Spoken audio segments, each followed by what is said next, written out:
Gaya ng nangyari sa huling episode natin, tumama ang bola ng buong lakas sa mismong mukha ni Hanamichi Sakuragi. Makikita ang matinding gulat sa mukha ng bawat manlalaro. Isang pambihirang secret shot na tanging si Sakuragi lamang ang makakagawa. Pasok ang bola gamit ang mukha ng ating henyo. Tumutulo ang dugo mula sa kanyang ilong, ngunit tignan ninyo ang tindig ni Hanamichi.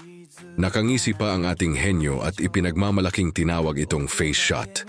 Kumpiyansang umaapaw, walang kahit anong kaba laban sa kampeyon ng buong bansa. Chapter 227 and 228 Full Breakdown.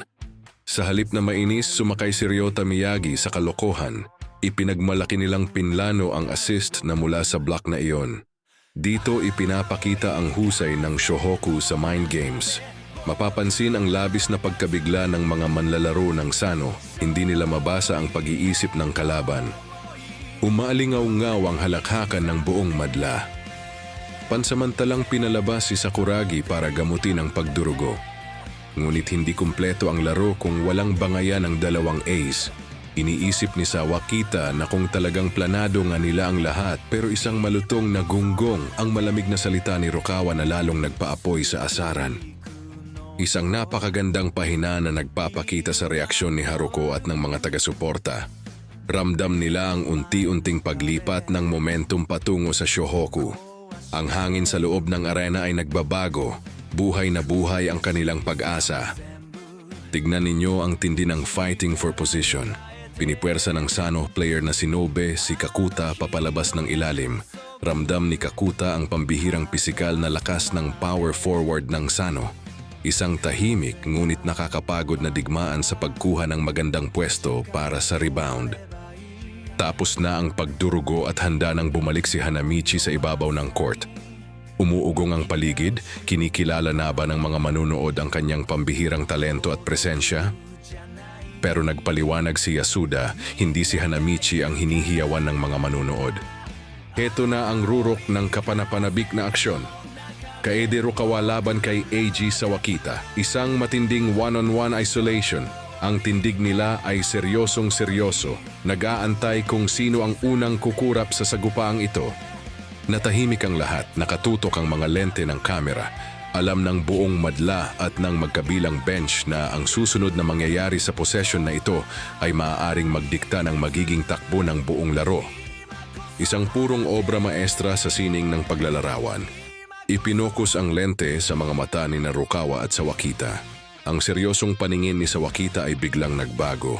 Tumingin siya sa kaliwa at sa isang kisap mata ay bigla na lang itong naglaho. Kumagat si Rukawa sa eye fake. Iniwan ni Sawakita si Rukawa na parang nakapako sa sahig. Ang bilis ng first step at drive na ito ay sumira sa depensa bago pa man ito makapag-react. Pambihirang atletisismo. Gulat na gulat si Rukawa. Wala siyang nagawa kundi lumingon at panoorin ang likod ng number 9 habang sumasalakay patungo sa puso ng depensa ng Shohoku. Ang pagkabiglang ito ay bihirang makita kay Rukawa. Nagyawa ng mga manunood. No one in Japan can drive the lane like he can. Tunay na ipinadama ni Sawakita sa pahinang ito kung bakit siya ang kinikilalang pinakamagaling na manlalaro sa buong bansa. Habang patuloy ang asaran sa labas, nagkaroon ng substitution. Napapansin natin ang matinding paghingal ni Kakuta. Ipinapakita nito na labis siyang nahihirapan sa stamina at pisikal na laro laban kay Nobe sa ilalim ng ring. Nag-aalala ang bench ng Shohoku. Batid nilang napakagaling ni Sakuragi, ngunit ang tanong, kakayanin ba ng kanyang stamina at pangangatawan ang pisikal na sakitan at gitgitan sa loob ng buong 40 minuto laban kay Nobe? Sa halip na masiraan ng loob dahil napag-iwanan siya, lalong nag-apoy ang determinasyon ni Kaede Rukawa. Makikita ang matinding pagkasabik at ngisi sa kanyang mukha. Natagpuan na niya ang kalabang susubok sa kanyang hangganan. Ipinapakilala ng lahat ang estado ng kalaban. Eiji Sawakita, ang ace ng pinakamalakas na koponan sa Japan. Ito ay isang bundok na kailangang akyatin ng freshman ace ng Shohoku. Hindi magpapatinag si Rukawa. Tinitigan niya ang kanyang kalaban at nagbigay ng direktang hamon sa kanyang isipan. Best in Japan, ha? Ipinapakita ng pahinang ito na handa si Rukawa na agawin ang corona. Isang mabilis na pag-atake na naman mula kay Rukawa gamit ang kanyang matinding ball handling. Nanlaki ang mga mata ni Sawakita. Mahirap tapatan ng ganitong klaseng bilis at galing. Mabilis ang shoutout muna sa mga nag-comment nung nakaraang slam dunk video natin. Take care po and God bless. He drove right past him. Humugong ang buong stadium sa tindi ng pag-ilag ni Rukawa kay Sawakita. Diretso sa basket ang ace ng Shohoku, napakabilis na alikabok sa kanyang pag-arangkada. Walang atubiling umatake si Rukawa sa mismong kuta ng Sano. Humarang si Nobe ang malakas na third-year power forward ng Sano upang pigilan ang layup sa ilalim. Ngunit tignan ninyo ang vertical leap ni Rukawa. Isa pala itong malupit na poster dunk sa mismong mukha ni Nobe. Ipinakita ni Rukawa na kahit sino ang humarang sa kanya, hindi niya sasantuhin. Isang play na wawasak sa moral ng sino mang koponan. Isang pahina na nagpapakita ng mga mukha ng mga manlalaro na mangha sina Akagi, Mitsui at Miyagi, pero napailing si Nobe at Sakuragi sa ginawa ni Rukawa. Ipinapakita ang kalahating mukha ni Rukawa. Ang kanyang mga mata ay nagliliyab sa galit at determinasyon. I'll just have to take you all down. Isang banta ng isang manlalarong nasugatan ng pride ngunit mas naging palaban. Habang nakita ang nakakamanghang play ng Shohoku, mapapansin sa mukha ni Haruko ang hindi matitinag na pananalig na baka nga manalo sila. Sa kabilang banda, ipinapakita ang dalawang miyembro ng Meiho sa labas ng gym na nararamdaman ang tindi ng laban mula pa lang sa hiyawan ng mga tao.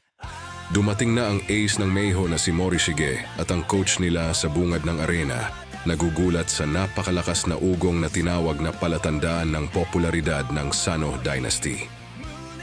Ipinapakita nito na ang kalaban ng Shohoku ay hindi lamang isang simpleng koponan. Sila ay pambansang idolo. Humihiyaw ang mga fangirls ni Rukawa sa labis na pagkabilib. Samantala, hindi pinalampas ni Sakuragi ang pagkakataon na asarin si Nobe. Tinawag niya itong totem pole dahil sa paninigas nito sa depensa kanina habang nagdunk si Rukawa. Kung siya daw nasa lugar ni Nobe ay pipigilan niya si Rukawa. Ayaw talaga pa lamang ng ating henyo. Sa kabilang bench, nag-uusap ang koponan ng Sano. Dito binigyan ng kapitan na si Fukatsu ng pahintulot si Sawakita na play however you want. Pero dapat hindi niya hayaan na lamangan siya ni Rukawa dahil nagmumukhang mahina ang buong team. Isang napakalapit na pagtutok sa mukha ni Sawakita. Ang kanyang mga mata ay nanliliit sa seryosong intensyon.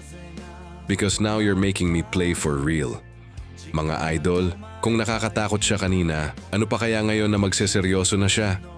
Pero dahil masyadong nakafocus si Sawakita sa pagbawi at nawala ang focus niya sa bola, naagaw ito ni Rukawa at agad tumakbo para sa isang fast break. Determinado si Rukawa na ibalik ang pabor at patunayang hindi siya magpapadaig. Handang-handa umatake pabalik sa ring ng Sano. Tumalon si Rukawa para sa layup, ngunit swat, isang chase down mula sa likod galing kay Sawakita, agad na pinatay ng Sano ang anumang momentum na sinusubukang buuin ng Shohoku. Nagulat si Rukawa sa pagkawala ng bola pero tumunog ang pito ng ref. Foul. Umalma si Sawakita na all ball naman daw yun. Time out muna. Dito natin makikita ang pag-iisip ng mga coaches. Inilabas muna si Sawakita dahil sa sumasama ang kanyang laro. Pero inilabas din si Rukawa. Gustong bigyan ng pahinga si Sawakita at lalo na si Rukawa upang pakalmahin ang nag-aapoy at nababanas nitong damdamin. Ipinapakita ang pagupo ng dalawang aces sa kani-kanilang mga bench. Pumasok si Kogure para sa Shohoku. Makikita natin na maski si Sawakita ay pinapawisan na rin, patunay ng mataas na antas at bilis ng larong nangyayari. Kinikilala ng ibang teams at manonood sa gilid ang taktika. May 40 minuto pa kaya kailangan ng pahinga ng mga star players. Ngunit nakatuon ang panel kay Rukawa na uminom ng tubig. Nagmumuni-muni dahil sa matinding sugat sa kanyang pride ng maagawan at malampasan siya kanina. Nagkaroon din ng substitution ng Sano. Inilabas si Nobe ang nagpapahirap kay Kakuta sa ilalim ng paint at mukhang may injury sa kamay galing sa pagharang kay Rukawa kanina. Makikita ang ngiti at pagkasabik ni Kakuta sa bench. Umaasang gagaan na ang pasanin sa pagkuha ng rebounds. Ngunit teka, hindi gagaan ang buhay ni Sakuragi, mas lalo pa itong bibigat. Ipinakikilala sa madla ang nakababatang kapatid na si Mikyo Kawata, isang bundok ng tao na pumasok sa court. Makikita ang laki niya kumpara sa mga ordinaryong manlalaro. 210 sentimetro ang tangkad ng batang ito. Nang sabihin na siya ang bagong babantayan ni Sakuragi, hindi maipinta ang gulat sa mukha ng ating bida. Isang napakalaking mismatch sa sukat at bigat ang kinakaharap ngayon ng Shohoku.